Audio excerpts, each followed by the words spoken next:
Welcome to the Leather Shop. I'm your host, Matt Roach, and here for our inaugural episode are Leanne and Nick from Hemlock and Hyde. Leanne, Nick, thanks for jumping on the first episode. It's really exciting to have you guys. Hi, Yeah, Matt. we're excited to be here. Thank you. Yeah, thanks for having us.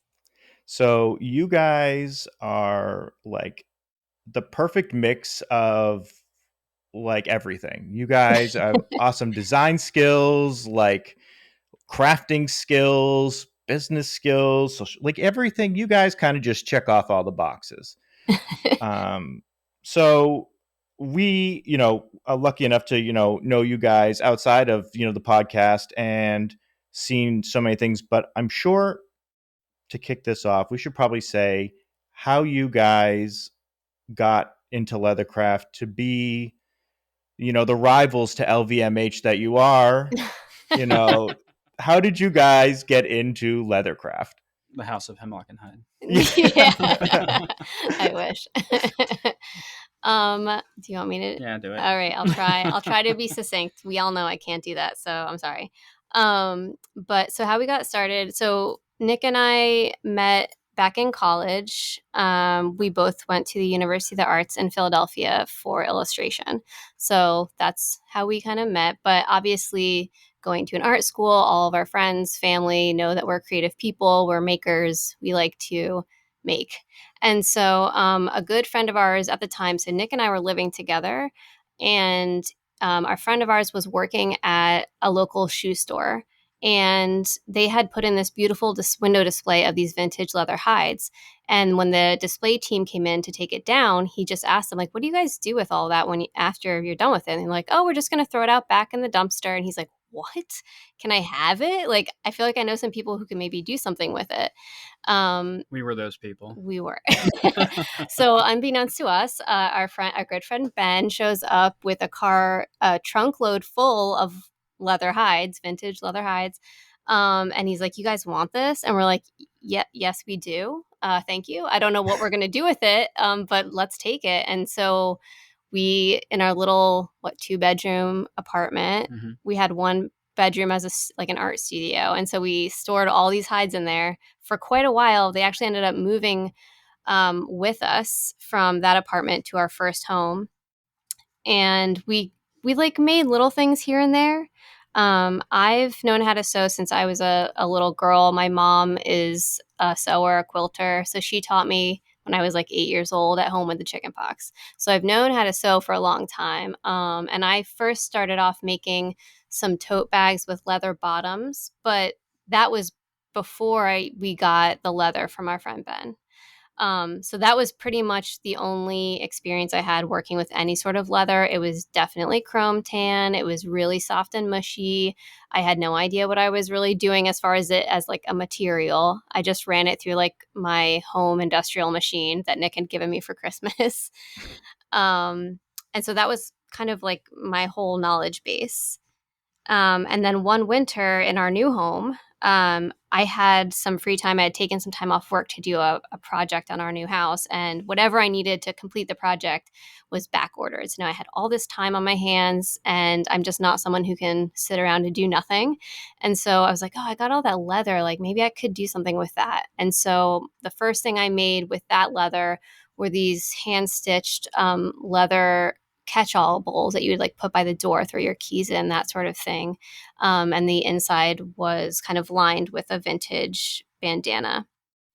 And so that was the first thing I did. Nick saw it and was like, hey, I need a new wallet. Yeah.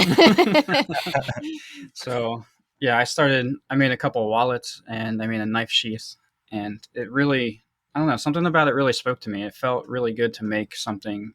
And for me, like I was always a maker. Like I made cheese. I love to cook. Right. I love to garden. Lots of beer and wine. Beer and wine. Made all the beer and wine for our wedding. Yeah.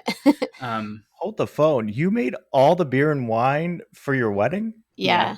And I think we had leftover, like some leftover, right? Right now? No, not now. I was like, it's gone. After the wedding, we had something. You're like, I drank all of it. Oh, yeah. That's the coolest flex ever. Being like, by the way, I like made everything here. Yeah. Like, And I actually, with that vintage leather that we got from Ben, made all of the napkin rings, leather napkin rings for our wedding. Now I think about it. Yeah. We Yeah. can't help ourselves. We can't stop. and it was in a barn that you like made from like old like wood that you. We didn't make the We barn, didn't make the but of barn. course it was in It a was barn. old. And it was like from what, the 1800s or Yeah. something. So yeah. So anyways, I had never seen Nick sew ever, and he made these beautiful wallets and the knife sheath, and I was like, oh, that's not that bad actually. And he Yeah. kind of looked at me and was like, I really feel like we can make a business out of this. And I was like, okay, let's do it. um, One thing that Nick has that I certainly don't is he's got a really great business sense. So the second he said, I feel like we can make a business out of this, I fully was on board. I fully trusted him with like, we can do something with this. Like, let's give it a shot. Don't sell yourself short, though. Yeah, it's true. I mean, I worked in with small businesses Yeah. for a long time. I worked in textiles for almost 10 years. And that business started off, I think, with like 5 designers. And by the time I left, there was like close to 30 employees. I was, I ended up becoming the art director there. So I did have a lot of insight into how to grow a small business. So that you're right. I did come to the table with some business knowledge, but I trusted your sense of like, this can work. Oh yeah. Yeah.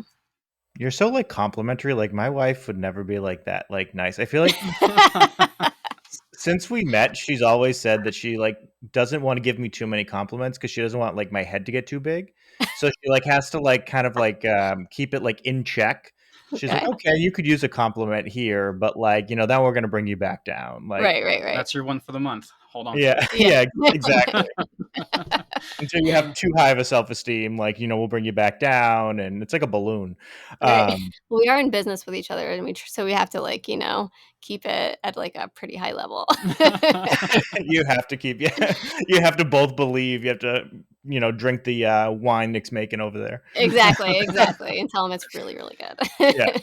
best wine I've ever had. Well, yeah, Yep. that like actually makes a lot more sense now that I know Nick's like a tinkerer over there. He's just like making everything. Yeah. Yes. Yeah, Now it's all starting exactly. to come together.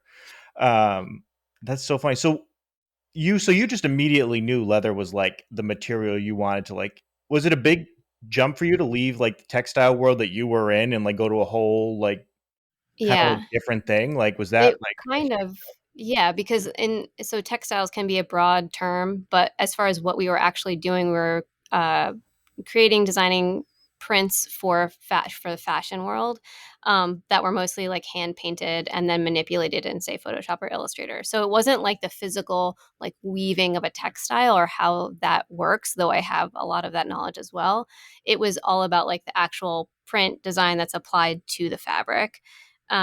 So it was kind of a leap, but again, I had always known how to sew for a long time and would sew things here and there for myself, like Yeah, you especially made clothes for yourself in college. right, yeah, or like curtains or whatever for my Yeah. apartment, that sort of thing. And I always had a sewing machine, even if it was like a really old one that my aunt gave me or whatever.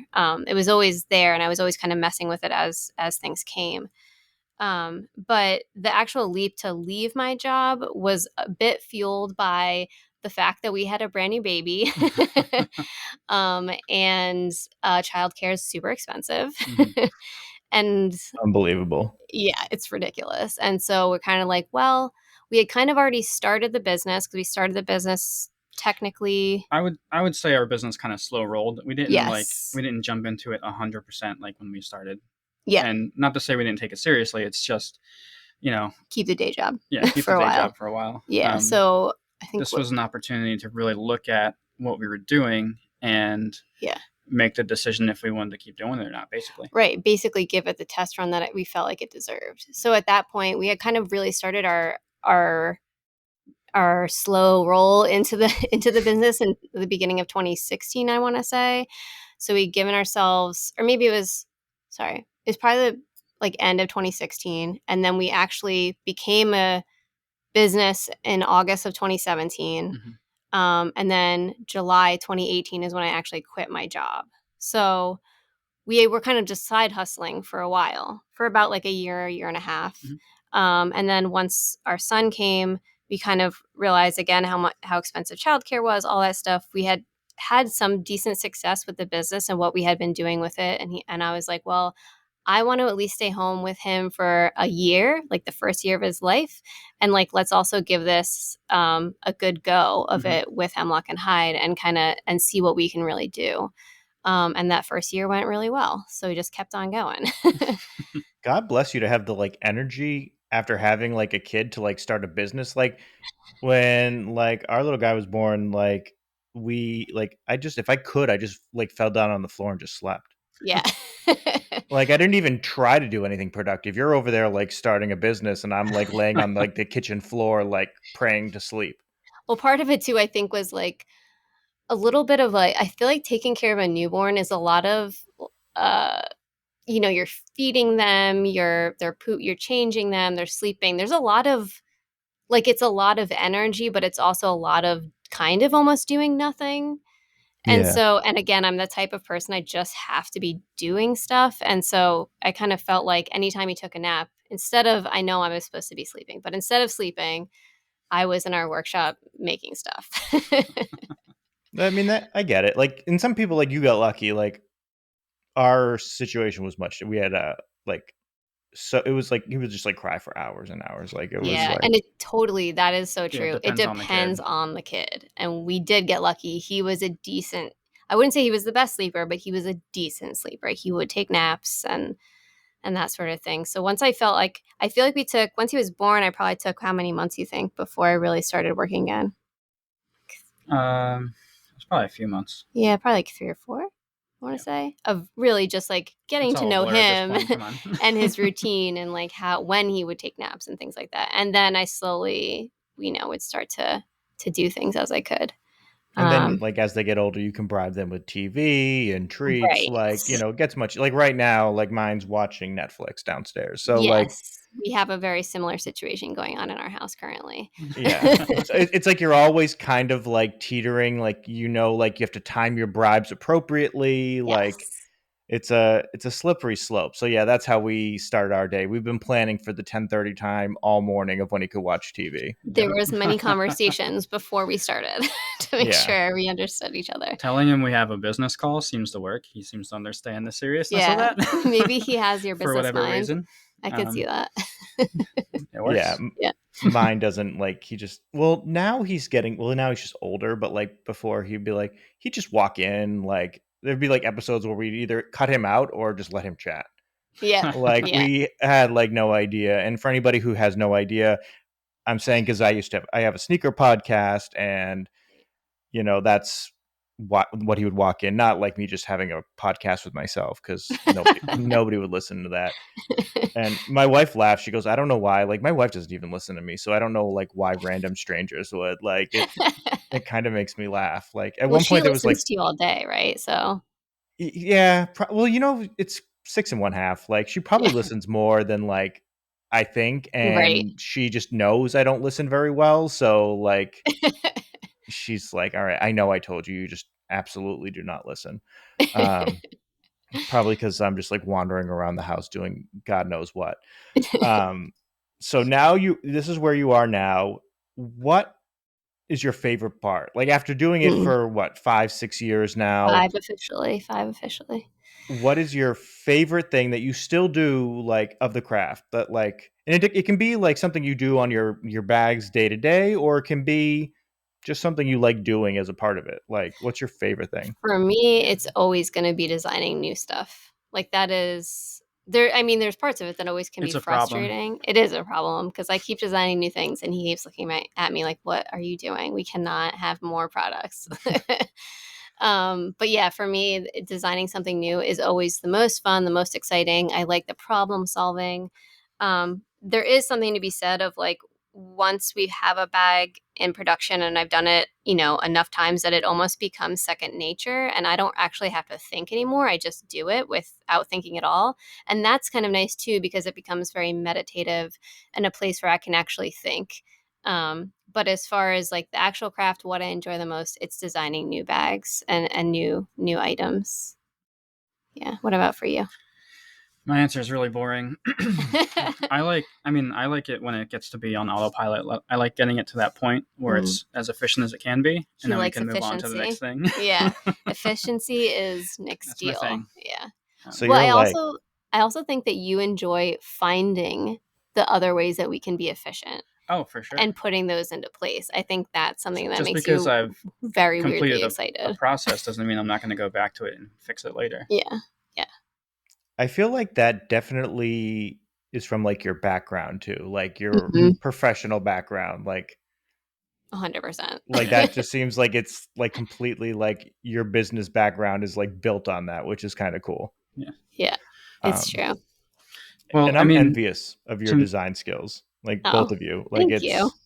it's so impressive. Sorry, Nick, what were you saying? I forget.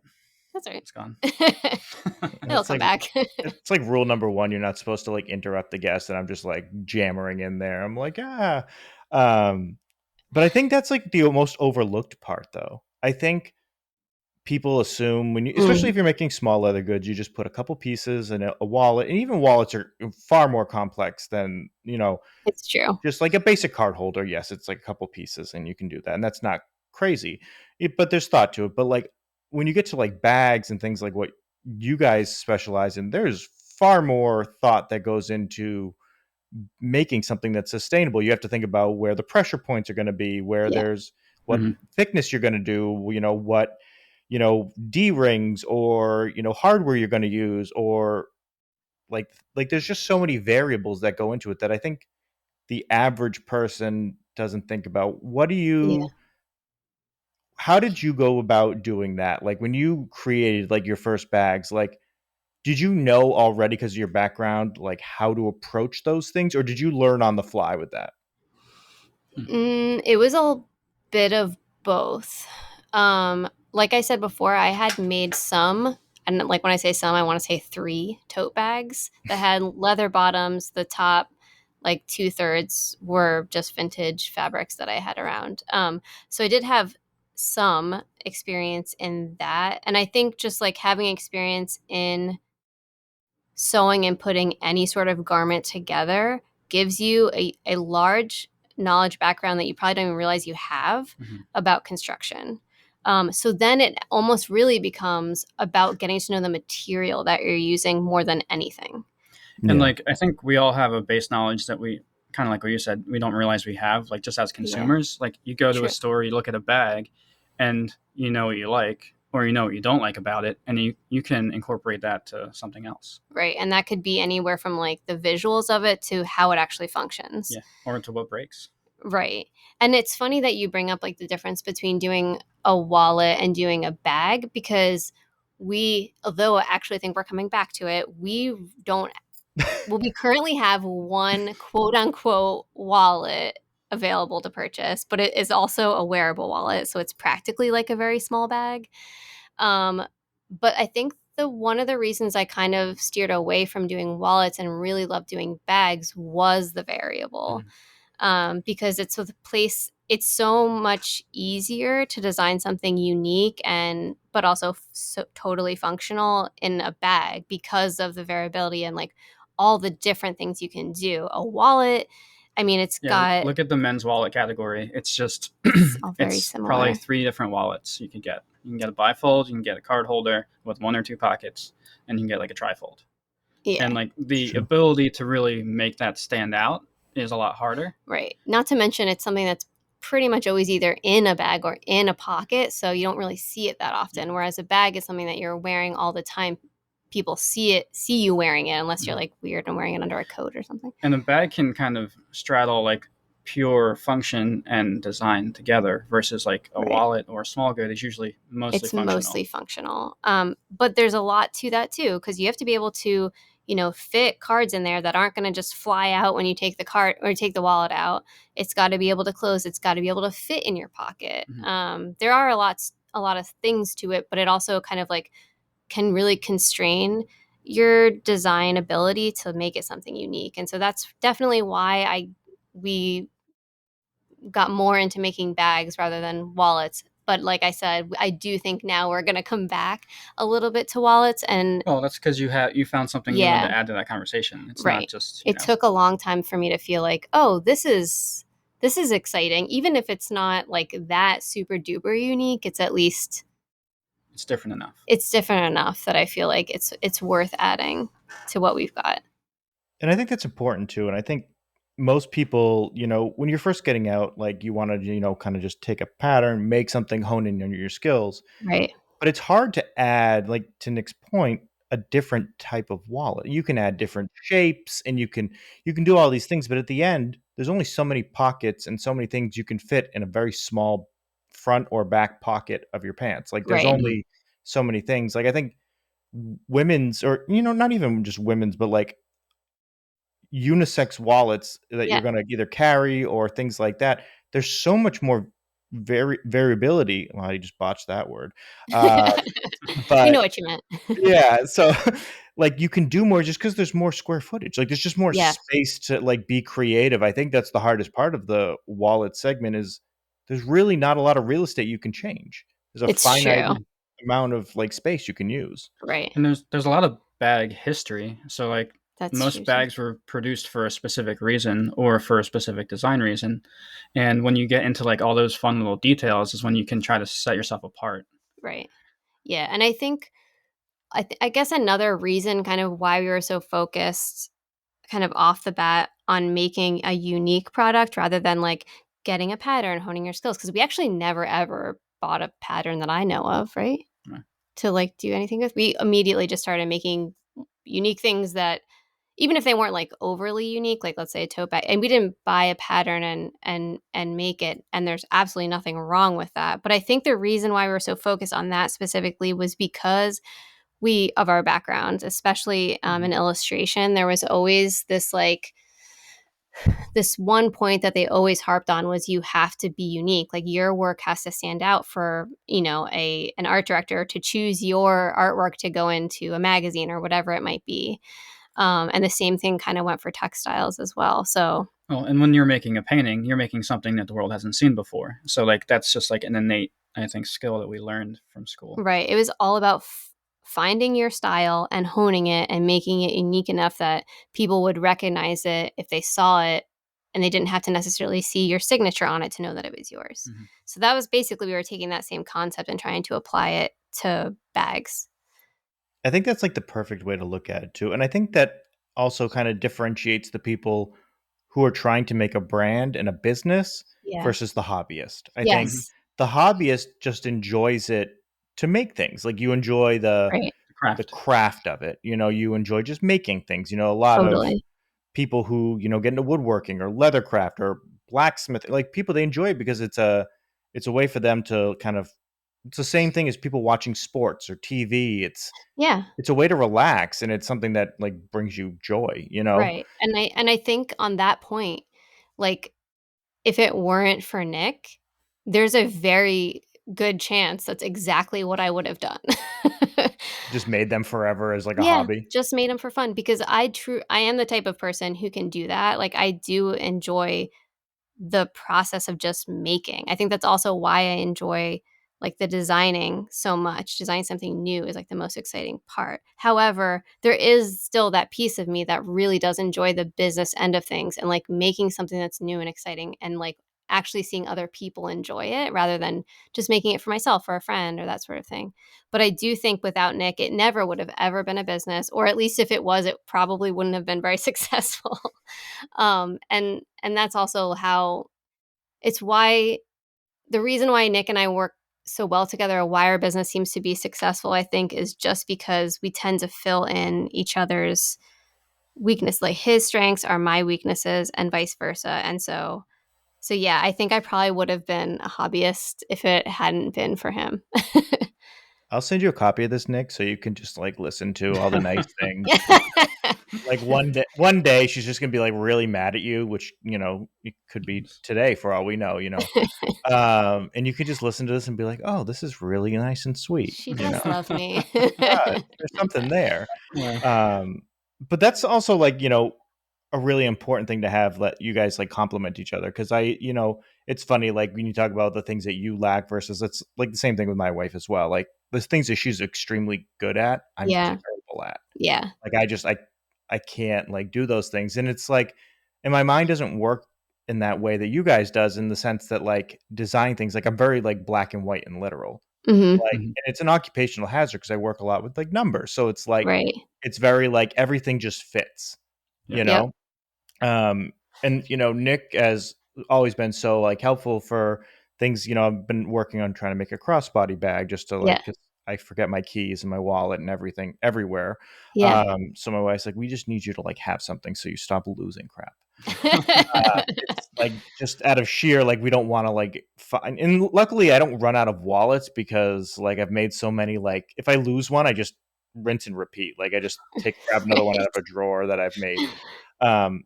But one thing that we were talking about too was like the types. There's so many different types of things that go into it, the types of leather, Hmm. hardware, the things that go into it. Did you go through like different like steps for that kind of stuff? Like did you like say, hey, I really like this type of one? Like did you kind of like, was that like an evolution, or did you have like thoughts on like, the small, I didn't realize the sheer breadth of things that there is for hardware. Like before Hmm. seeing things that like, you know, Weaver, Buckle Guy, I mean, it's Buckle Guy especially because they have Yeah. literally everything I've ever seen in my entire life there. It's true. I think for us it was more uncovering our aesthetic and bringing it forward instead of like searching for something. Does that make sense?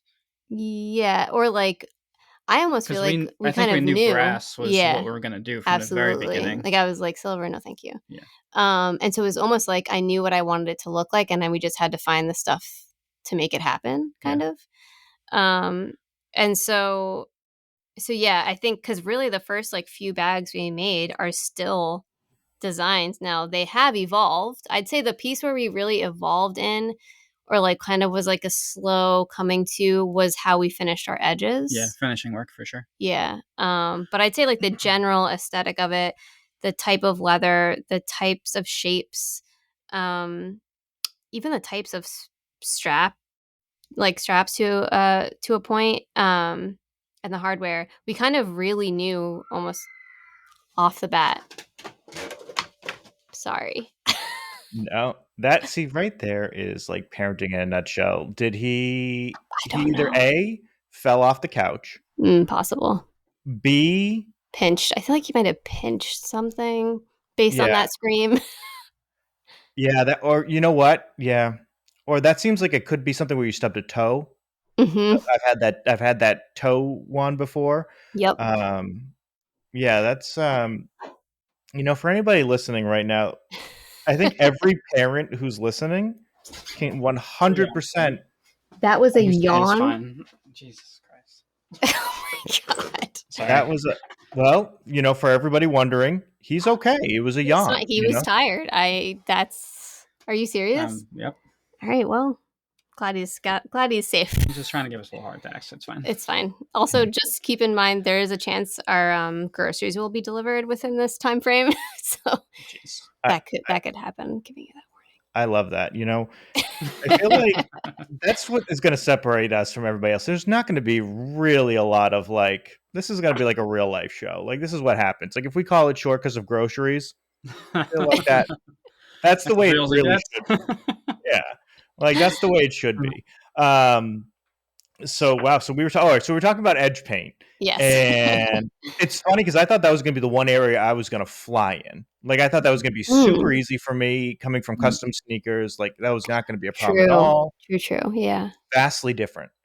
I Really? It was so different because the paints for edges are so different. I only Interesting. used Angelus and I did like Yes. the pattern. So like for me, it was very easy to take, acetone or some finisher, remove all that stuff, and then paint or dye. So I'm used to using I dyes and see. paints, Right. Right. but Right. the thickness and the way Yes. that they finish is Is so different different. because, I could see and I that. still struggle with this, is the crease down the middle. And some people, I've used Right. all the brands, and I think we've talked about this too, is I used Uniters, I even tried Angelus for a bit. but Mm-hmm. getting it to be like perfect on the edges is so much harder. And you don't really worry about that because you don't do a thick edge really on anything Yeah. on sneakers. There's never a time where you'd have like anything where Right. you No, need that like makes thickness. perfect sense. Yeah. Yeah. I think one thing that does help us in that area is the fact that we have a actual burnishing machine. Burnishing, sanding machine. I think that Yeah. helps us get it to a little bit Yeah, easier of a getting place. the edges as smooth as possible before you're applying the paint definitely helps. It's like painting a house. Um, Right. yeah, And to not get that crease. I know what you're talking about. Yeah. And I've tried 1,000 different things because I'm just like a perfectionist. So like for me, I'll just keep going on like in tinkering and not actually making anything, just taking small pieces and Right. gluing them together.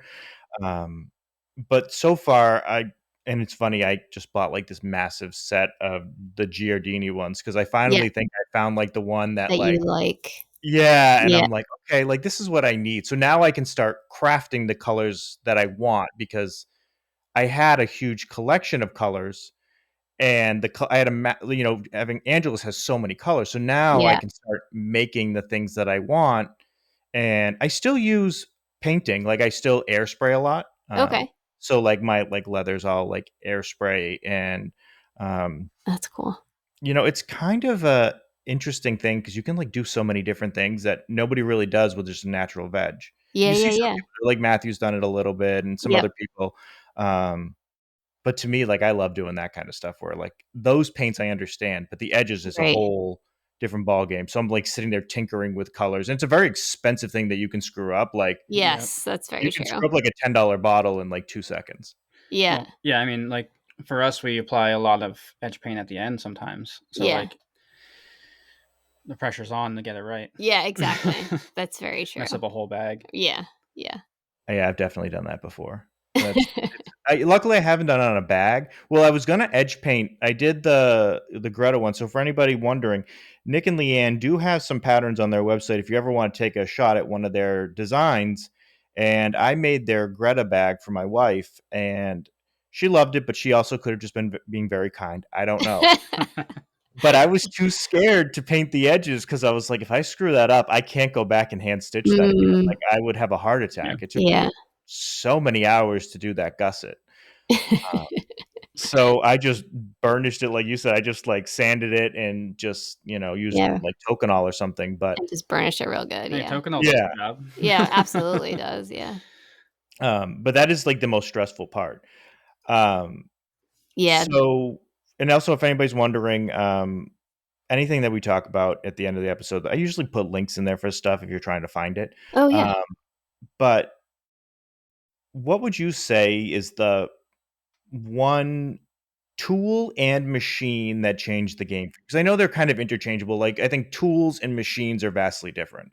So what would you say Yeah. is the tools and machine that changed the game for you? We'll start with tool, I guess. Hmm. Tool. Oh, I know. Beveler. Yeah. The Palo Santo Edge Beveler 100% changed my world. I remember the day I got it. Mm-hmm. I think I opened it doing a live stream on Instagram. And I was like, "Oh, let's give it a try." And I was so used to pushing so hard to try to bevel my edge that I like practically just like went right through the material because it was so perfectly sharp. And then I tried it again and I just did it just barely and the corner came off so easily that I just started laughing because I was like, this is ridiculous that it's this easy. And I have been working. I remember, beveling the edges of a bag and my hands would hurt so bad that I was excited to burnish because I got to stick my hand in some really cold water. So like apply the water to the leather Yeah. before burnishing. And And to be fair, I think the bevelers we had before we're were just probably like super whatever the dull. cheapest ones we could get Oh, yeah.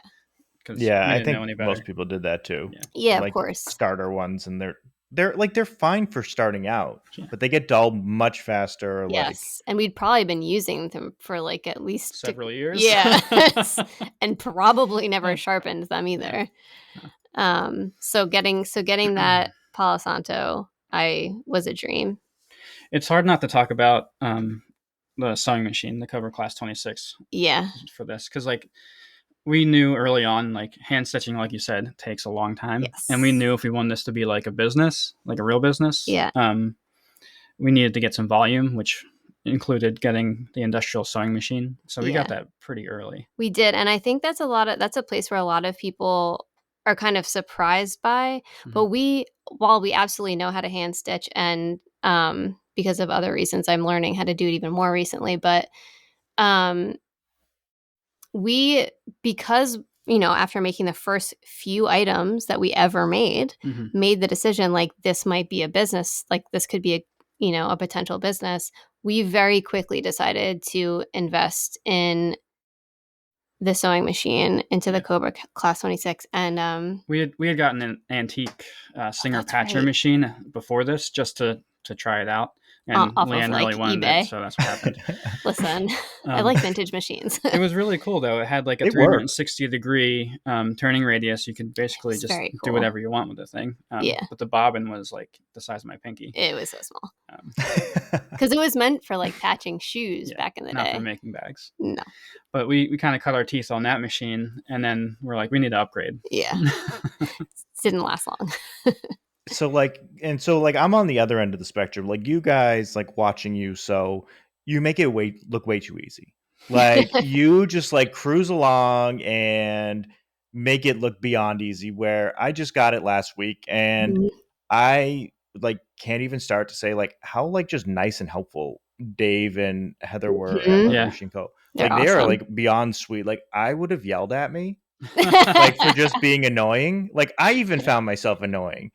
And they were so sweet and like legit genuinely helpful. Like Yes. they actually cared. Like it was like so different. Like they just loved it. Well, I think that was part of the reason we decided to get that machine from them was Yeah, I called them because, up one day. yeah, the customer service. Mhm. Because really what it is like a lot of the machines are very similar, right? They can do the Yeah. same things, they have the same components.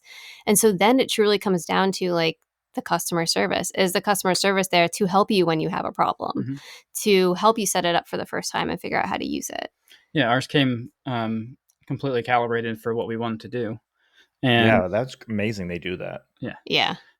And I don't know if that's industry standard, but like right out of the box, like once I got everything going, and it's funny on like Instagram, like stories, I was putting like their attention to detail on shipping Yeah. Mhm. is the craziest thing I've ever seen at any company in a good way. Like I've never seen anybody put so many notes like don't open this, save this box, do this. Like they Yes. Yeah. foolproof it. Like Yep. Yep.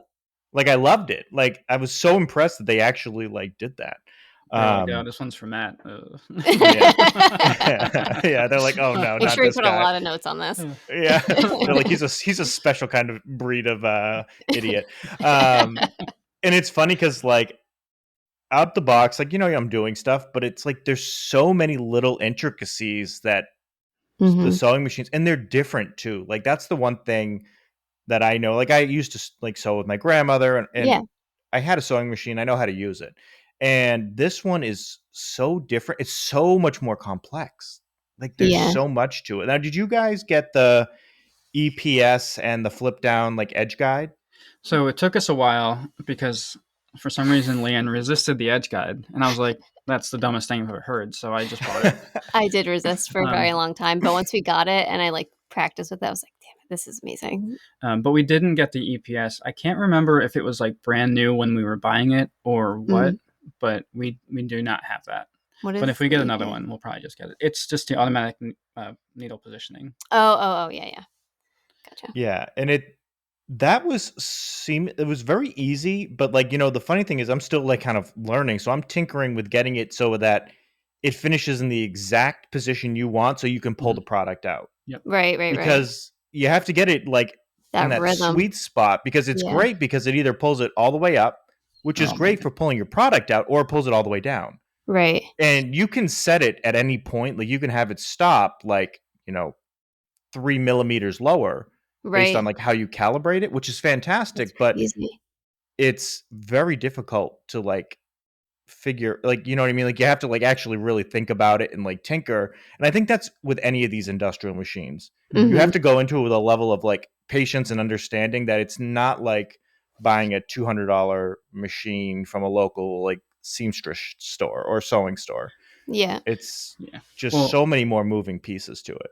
the other option is basically like a clutch machine, right? It's like It's Yeah, wish got we a also motor had that's one of on, and then those. you It's engage it, terrifying. and we experienced one of those, and that's like riding a tank. It's crazy. Yeah. It's scary crazy because it just has one speed. It just It just goes. goes. There's So no imagine the highest speed on the and the machine Cobra. is constantly on. Like, and Yes. you hear it and it's loud and you're just like, "Oh dear God. Yeah. Please don't slow my finger." I got so scared that I brought it all the way down to like 100, like the speed, because I was like, I That's a just need slow to like speed. Yeah, make that's me sure. too. Yeah. Yeah. I still sew at that speed. And Yes. it's funny because they're like, oh, well, use it for like 30 minutes at like 1,000 to 1,500. I was like, 1,500. I was like, I'm bringing it way down. Like I do Yep. most of it like a single stitch at a time, Yeah. like crazy slow, but it's amazing how slow it goes. Oh yeah. That's the part that I love about it. Cause to me, it's like I want to make sure those stitches are landing exactly where I want, like going around that gusset, make sure I get it exactly how I want it. And you can do it with the speed reducer and everything. And it's amazing. Now, on the controversial flip down edge guide, which one do you use? Do you use the spinning wheel or the flat? Because We I feel use like there's two camps of what people love. There's people yeah. who love the flat one, and there's a camp who live and die by the circle spinning. Yeah, we use the roller guide. Yeah, we like that one. The Yeah, spinning wheel for sure. I mean, I just moved it. I had the other one on there before, and I How do you switched over. feel? Which one are you for? I feel like I'm in the circle group now. All Like circle right. circles. I it's very controversial. There's some people who like swear. I was like watching YouTube videos, and there's like people who love the sloped one, like the straight one, Right, which right. If you do like a lot of straight lines, I I was could gonna definitely see say, that. But if you're doing curves, the roller edge all day and long. we do a lot of curves in Yeah. our bags, so I think that might be partially why Yeah. I'm into it. Because the straight one probably doesn't allow you to kind of move it side to side as much, whereas Yeah. which is the whole point of the roller. Right. Yeah, and going around a curve, like the wheel is moving with your bag. So Yeah. like, yeah. I don't know. the other one I noticed does have like a turned edge at the end. Mhm. So I Yeah. don't know if that's for like people like it, but then you'd have to change the direction of your product. You'd have to flip it and do it the other way because you have to kind of bring it inward instead of outward. Yeah. I don't know. It seems very, and I think there's some people who actually change them on their own. I mean, that just seems like too complicated for me. Yeah. Yeah. Yeah. I think you have to have a certain technical level to like understand those things. Right. But yeah, you guys like make it look far too easy. Like I think people watching you think it's like easy to do sewing.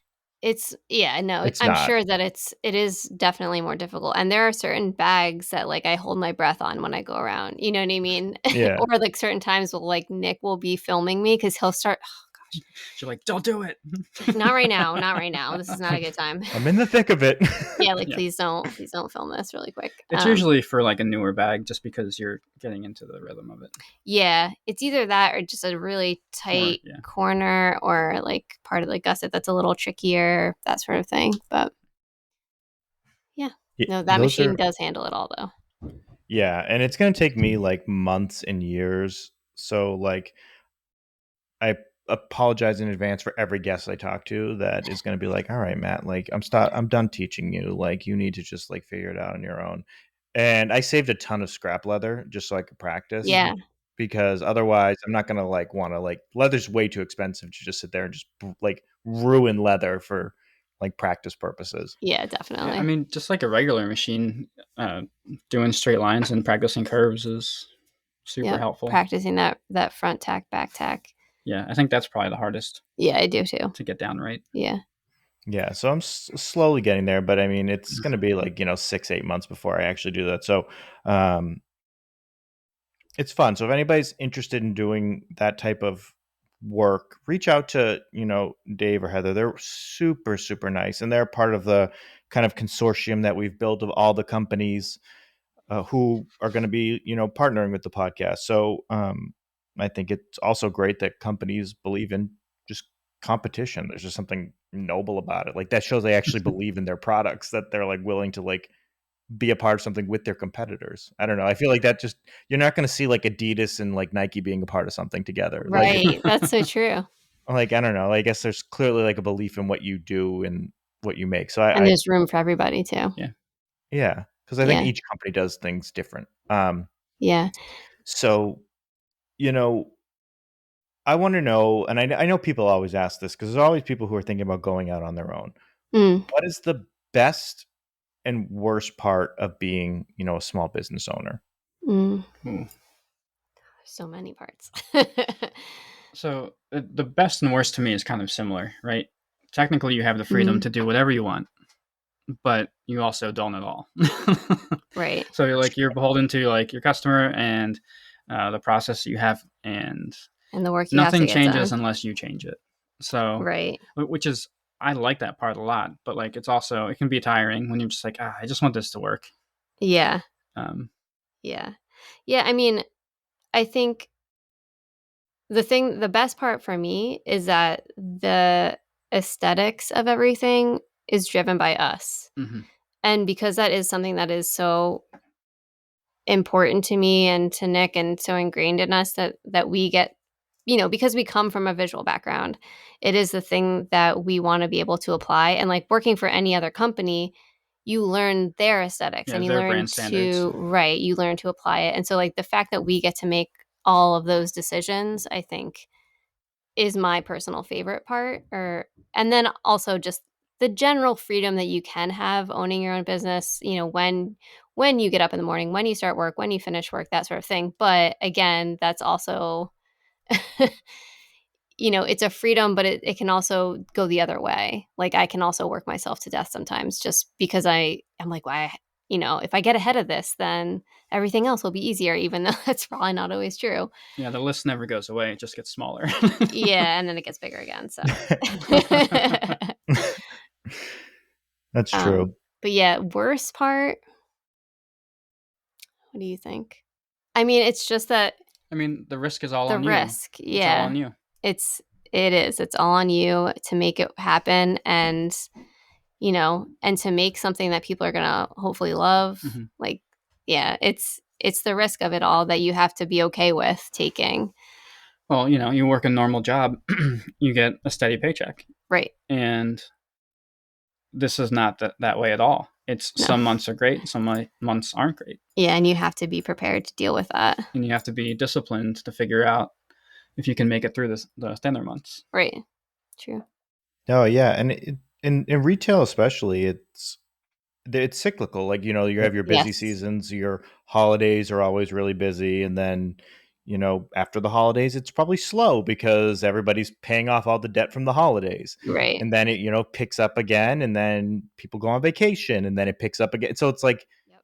retail is very unique like that. And I think it's probably especially hard for small business owners and people going into it because you need to have the product on hand for the holidays and Hmm. the Right. major selling season. So it's like you almost have to anticipate that months in advance. Definitely. Yeah, we have two like they're not major, but we have two like lulls in our business every year, Yeah. and we try to use that time for design. Yeah. So um, use the downtime the best way we can. Definitely. And then yeah, and then it's got to be all about kind of like for us we're mostly made to order. We do keep a very small amount of back stock, but there are times where we just can't keep any back stock at all because the second, if I got two different people ordered the same bag in the same color, so I'll make three of them and have one extra to put in back stock. But then by the time I'm finished making them, that third one is already sold. So then I don't have any back stock. So And that does because of the happen. amount of designs that we have, Uh-huh. it just makes it a challenge. Like if you have Yeah. one of each color, say in 12 different designs, that's a lot of work and time Yeah. to get prepped. It's true. So like we're limited by how much we can produce, especially around holiday time, Yeah. which is why we do like a deadline. Right. So yeah, exactly that's what we do is have like you have to have your order in by this date if you want to be sure you're going to get it for the holidays. We kind of have to just like set that on our website and all our social media and everything so that we can be as prepared as possible. But it's also, to me, it's a reminder like we are a handmade small business. It's Like true. it's not something we have like a whole warehouse of inventory. Like Right. we make them. Yeah. And then the other part of it is just ordering enough material at the right time, making sure that we have all the leather that we need. And all the other pieces that come with it, the hardware, the edge paint, the thread, everything. Yeah, I mean, and you guys actually were one of the best, in my opinion, at like being so communicative that far in advance. I think most people Mm, don't think about that. and you guys were like way ahead. I think last year was like November like 18th or 16th or something. Like you guys were like the middle of November, and you guys were like, that's our deadline for like guaranteeing for Christmas, which I think is like super. And if I guessed the right date, like go me, It because was that would be November 1st, but that's okay. or at You're least it close. was like moderately close. So You I'll were in the take right month. yeah, I knew it was early because I remember like seeing it, and I was like, well, like they're doing a really good job of like getting people to know Yeah. Yeah, this is the case, and like you build in the time for shipping delays and all these exactly. things, and And we all know with COVID that really got That got that wild. hairy. got yeah, So we things. had to move that date up a little bit just to make sure everything got there on time.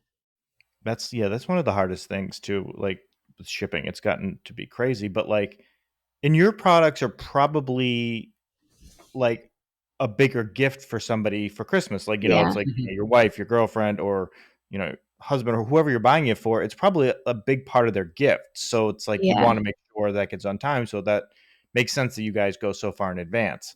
Most of the communication we had, like where people didn't fully understand, was like Yeah. people getting gifts for somebody else. Right. Like they Yeah. said, "Oh, I like this thing," so they went on and bought it, but they didn't realize like the lead time.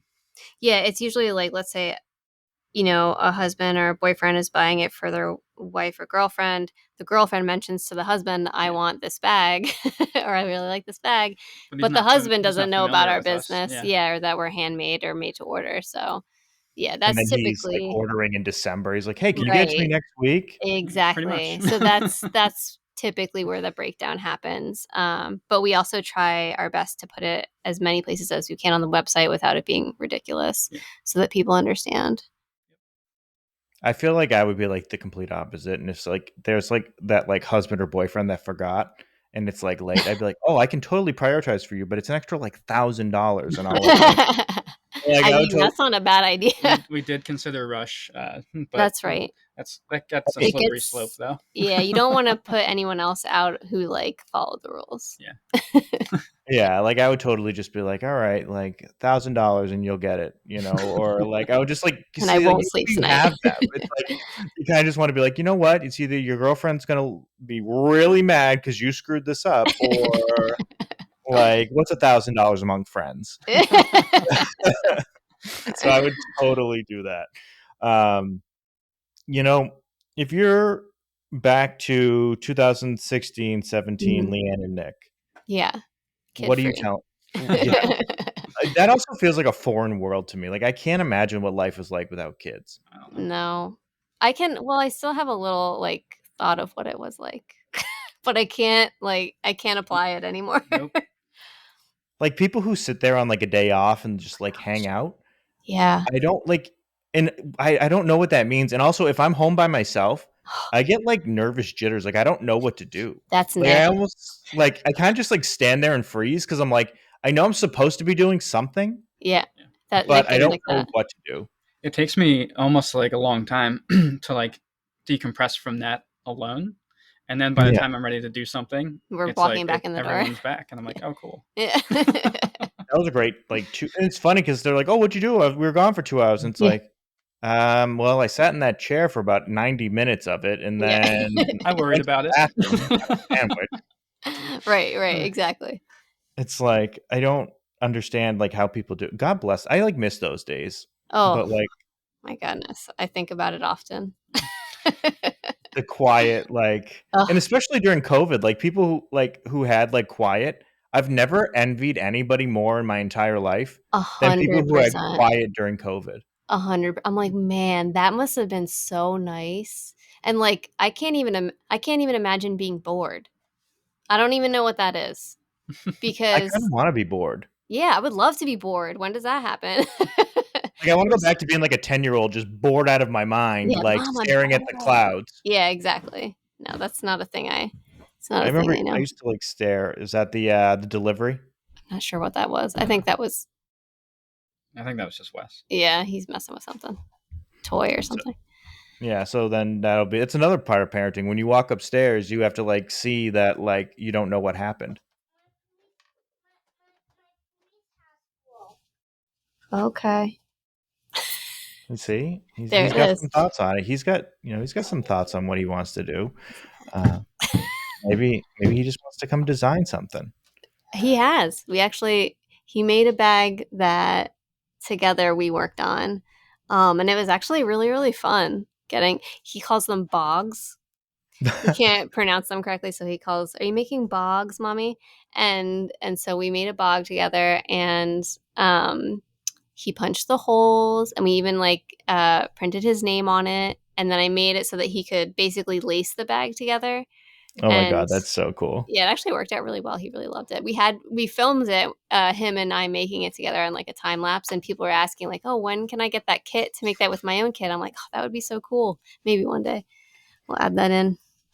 I know. I remember you like sent over I think something of like when you guys all made it. And it's like so cute, and it's like it's sad, but like, and I said, I think I told you guys, I was like, Yeah, the internet's a real creepy place. it can Like be. it's something so cute and like lovely that like most people would just be like, oh my god, it's adorable. I want to do that with my kid. Yeah, There's like that like weird side of the internet that just like creeps the heck out of me. Like, yeah. You don't want to let too much out there. yeah, like it's also hard like to change your mindset. Like I like purposely try not to like say his like names or anything. Like it's just like Exactly. it's weird the things that happen nowadays. Like I don't Hmm. understand.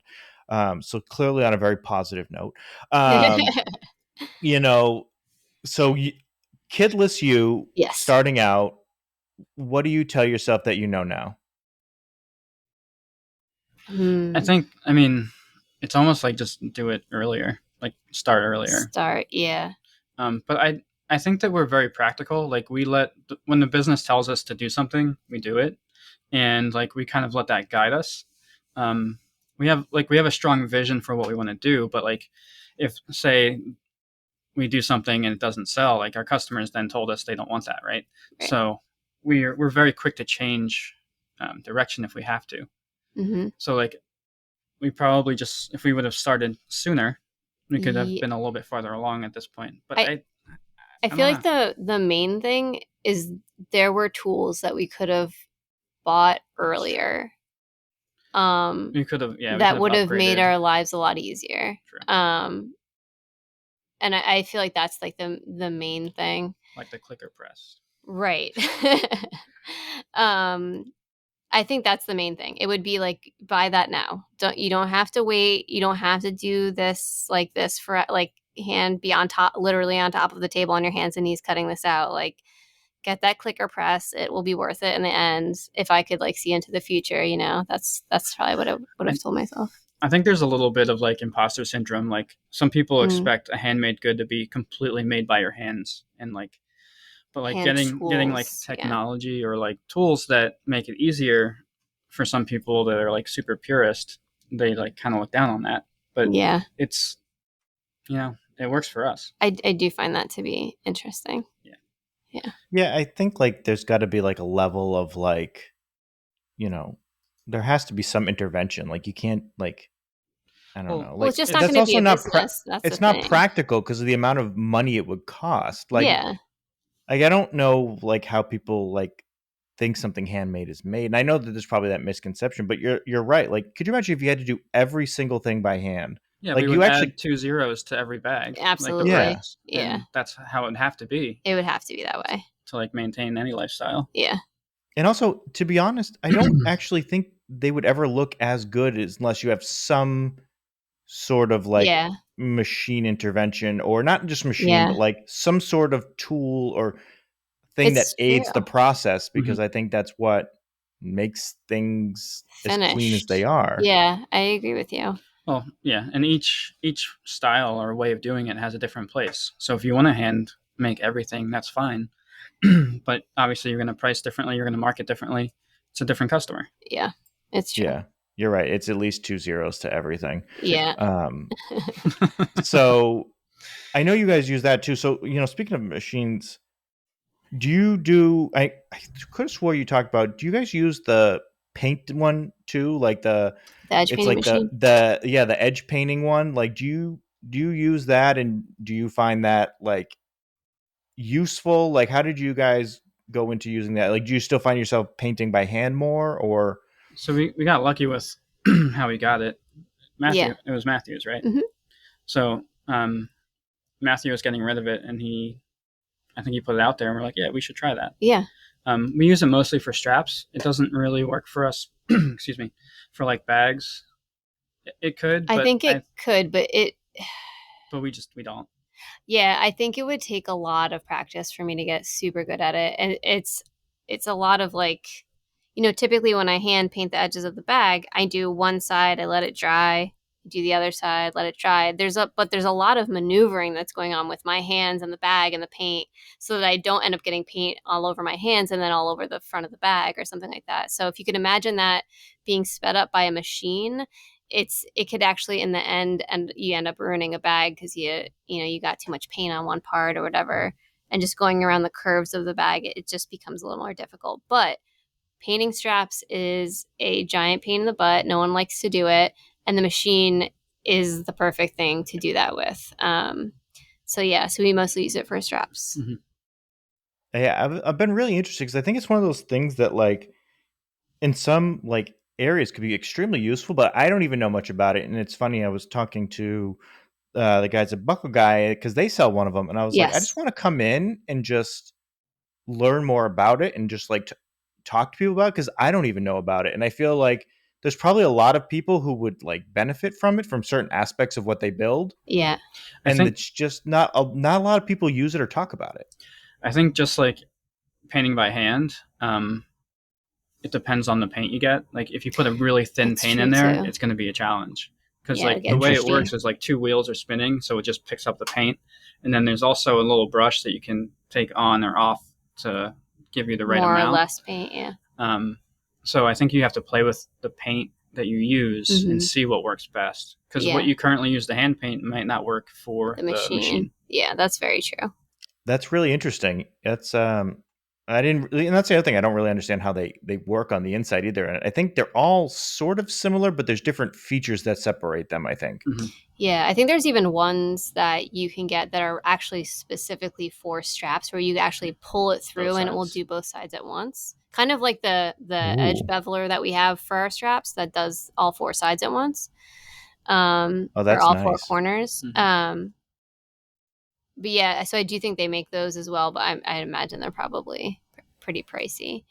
But yeah, it works really well for getting the straps done. We've been like, I feel like we've been kind of going away from it just a little bit in the rhythm of our work recently, like depending on the colors that people are ordering. It's all about doing it in batches. So we kind of wait until we have enough like tan orders to do, a batch of like 30 straps or something like that. Oh, that makes sense. Yeah, because you have to pour a lot of paint in there too, probably. Exactly. Yeah. And you don't want to waste that paint and then have to pour it back in the bottle and that sort of thing. And you're gonna lose a little bit every time, no matter No what. matter So what. it's like there's probably like a margin of error you're gonna lose no matter what. Yes. So I get the point. So it's in that middle ground of like production versus Yes. like you're not gonna want to do it for one. Right. Exactly. Like it's really not necessary. If you're doing one, just hand paint it. It's not going to be worth it. Yeah. No, that's true. I feel like it'd be really cool in there if they had like built-in like heaters, so like it dried as like, and I mean maybe that's not even like Yeah, I've physically seen people possible. end up buying like basically pizza ovens where they stick the painted item Wow. in the pizza oven that comes out dry on the other end. Well, that's like something you use in like print shops. Yeah, exactly. Yep. Yeah, they like put it through. I actually, now that I know that, I have a friend that has one of those. That's There great. you Just go go. over there and just use it. Just put it on there. Like they have this massive industrial one that like Yeah. can put through like several shirts at once. Yes, exactly. Yep. I'm totally gonna go over there. That sounds amazing. Because it's not like I'm doing multiple at once. I'm just gonna throw like a giant thing in there. Um, that's really cool. So we'll have to update everybody listening when I eventually go and play with one. There you go. So 5 years from now, personally, professionally, what's your goal? I've always had this kind of dream of us having a flagship store, where we would obviously have a shop in the front where we would sell our items along with other makers' items that we really love. But then have our workshop in the back so that we would be making everything on site, but also potentially could do maybe like lessons once a month or something like that, like a group lesson. So that's kind of like always the dream that I'm kind of putting off 5 years down the road. We were actually just talking about how we had to have this conversation. Yeah. Just because we're kind of at a point where we might have to make like some serious decisions about what we want, and we Right. have to just align on what that is. So like Yes. if we want to, hire people to work with us, or do Right. we want to get a shop and have a flagship, or do we want to outsource some of the work to someone to help us somewhere else? Right. It's kind of that conversation too. Like, do we want to be in other stores, or do Yeah. we just want to continue to only sell, Direct to consumer. direct to consumer, either through our website or through our own shop? So we kind of have to answer a couple questions before we can really move forward. Yeah. Yep. With the 5-year plan. Yeah. The 5-year plan that always 1 year out moves, and it's a 5-year plan still. Exactly. Yeah. Exactly. Yep. So that's kind of like a dream one, but it's something that we've talked about for a long time. Mm-hmm. We even went and looked at some places for a little bit. But that's really cool, though. I think it's like you got to have something like that. But the hard thing with those ones is it's like you have to like it's different like betting on yourself when it's like just your business, but like that is like a whole like different level of like betting on yourself and like because you're hiring people. Yeah, like it's like, and there's no way to do it without taking on debt. So like, yeah, there's you got to be pretty confident. Yeah, that you can make it work. Yes, definitely. You need contractors, and it's like there's just so many like pieces that goes. It changes the whole ball game. It truly does. Well, yep. We would need like a manager. There'd be like a whole. It's a whole different thing. It definitely is. And then eventually one day in 15 years, 20 years, you can just like sit on an island and just like hang out, and everybody's just buying your stuff. And we can't do that. I don't know that will ever be come to fruition. You guys would just be nervously like walking around like the island, like looking for stuff to do. Yeah, probably. Yeah. I would 100% do that. I would, if I have enough money, I would just build a giant like barn or shed and just like make like random things. But I have all these bookmarks of like products that I just want to make that have nothing to do with leather. I want to make like soap, candles. Yeah. Like I have a like it's why on earth would somebody have a book for like making barred soap? Like I just like people are like, oh, what are you working on? I'm reading a book on barred soap. Yeah, I was gonna say, I'm pretty sure my mom has one at home. She used to make soap actually, and I think in our laundry room. I like it. He even made a guest appearance. Look at that. Look at those knees. I like it. There's something so cute about like little kids. Like they're just like, I don't know. They make me laugh. I know. Very specific concerns over here. I mean, can you blame him? I know. I mean, we've been gone for an hour and 8 minutes. I mean, what could we possibly be doing? Yeah. Yeah. What could be an hour? Which, is exactly, but we'll wait till Nick comes back before we completely wrap this up. But, so then let's talk about you. Yeah. If that's your professional goal, what about you? What do you want to, what do you think is one thing that you want to do in the next 5 years? What's a skill? What's something about you that you want to?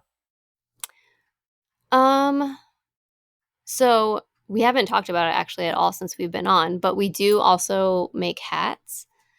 And I would like to, so we make felted hats, but I would like, or like wool hats, rabbit fur hats. But I would like to do some straw hats as well. And then for me, I think too, like just having, it's always going to be about like time and space, right? Like, and do I have the time and space to do the other things that I want to do? But I would love it if we could move into other pieces in fashion, like if we could go into jackets or things like that. But it's always going to be about, do we have the time and space to do that sort of a thing? Yeah, it would be nice to build like a brand that has like just some high quality limited selection. Right. Yeah. It's so hard for me to think. I'm like realizing, like, you asked me what's my personal goal, but I like can't think outside of the business sometimes. Wow. But I think sometimes they intertwine, though. I think it's Yeah. like when it's like your baby that you've built from the ground up, it becomes part of you. Yeah. I mean, this is not. I don't know if this is even personal, but like we would finish parts of our house. Like we would just do Oh my that kind of gosh. stuff. Yeah. That's so true. We love doing that stuff. Yeah. That is actually that's perfect. There are like redo our kitchen, like get the floors redone in the downstairs. Like, yeah, those are personal goals that we absolutely would love to get done at some point. So, Mhm. yeah. I don't blame you. I would love my wife would love to have some of those things done in our Yeah. house. We have a list that just continues to grow, and Yep. we do like maybe a half of one a year, or like Exactly. we do little pieces, but everything's just so much more expensive now. It's like That's crazy. exactly it. So a Yeah. lot of things are just kind of on hold for a while. Yeah. Like luckily tomorrow, this backdrop, I'm glad we're not doing it tomorrow because somebody's changing all the tiles in our bathroom floor, Oh, and nice. we're getting those ones that look like wood. Oh, very There you good. go. Yep. Yeah, very excited about that over here. Big things. Big day, big day. Yeah, and we're getting a new toilet too. Really big. Ooh, Ooh. I Yeah. just ordered a new toilet seat. Did you? I Ooh. did. Whoa. I know. I'm Wow. Watch very out. Talk about excited. it. Wow. I know. That is That was a really personal goal that I was like, why have we not gotten a new Personal goal. toilet seat? This is ridiculous. So I just did it. I feel like that really like kind of like is the perfect way like to kind of like we've really gone the full like Gamut. gamut Covered of the whole like thing. yeah, like we started from like leather all the way to Yeah. toilet seats and tile flooring. I feel like we've kind of like hit everything. So I can't thank you guys enough for jumping on for the inaugural episode. I think people love to hear about you guys, what you do. I'm excited to see what you guys do in the next 5 years, and we'll have to do a recap at some point 5 years from now. Yeah, for sure. Yeah. I have to loop back for 1 second because, of course, now my brain is like thinking and thinking more about like our goals for the next 5 years. But I do think in the direction that we're going in, a large portion of what we're going to do will probably be teaching, or at least like a slightly bigger segment, or like not teaching necessarily like one on one at all. More just sharing more of the process in other areas. So right now we've been really big, in Instagram, even TikTok, but we'd like to expand our YouTube a lot more and share a lot more of our skills Mhm. of with other people so that they can do the same thing. So I mean, that makes sense. I mean, your perfect oval lives rent free in my head. Like the sheer level of excitement is absolutely unbelievable. It was like the same level of excitement when my son found out he was Italian. Like he was in a cookie shop and he goes, "Wait, I'm Italian?" Oh my gosh. Wow. And it's like that was the exact same level of excitement that Yep. you had when you designed an oval. Yeah, when I figured out, oh, if you take these 3 circles and put them together and use your compass, you can make a perfect oval. Oh my god. It was amazing. People were very serious about Well, people the had geometry. feelings They had about it, feelings about it. like upset feelings, Yeah. some of them. They were like, "That's an ellipse." I'm like, "It's fine, guys." It's fine if I call it an oval. I'm It's- pretty sure no one will get it. Like, I just didn't know people had such feelings about ovals. Shapes, man. Yeah, geometry. I didn't know people had that like wow. I Yeah, didn't realize that like struck a chord for people. Like Apparently, it really did. it truly did. yeah, I thought I was good. just like sharing this like weird trick I learned, but I think everything on the internet is controversial. It doesn't matter what it is. Like people will make it that.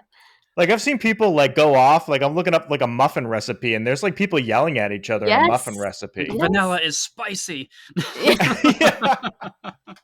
It's so true. It's like I don't understand it, but like even like blueberry muffins are like controversial. There's like people fighting in there. I love it. Doing it wrong. Yeah, Yeah. it's ridiculous. Usually we're pretty good at avoiding it, but Yeah. the oval at It's which I got very serious. excited, some people Yeah. had very strong feelings about.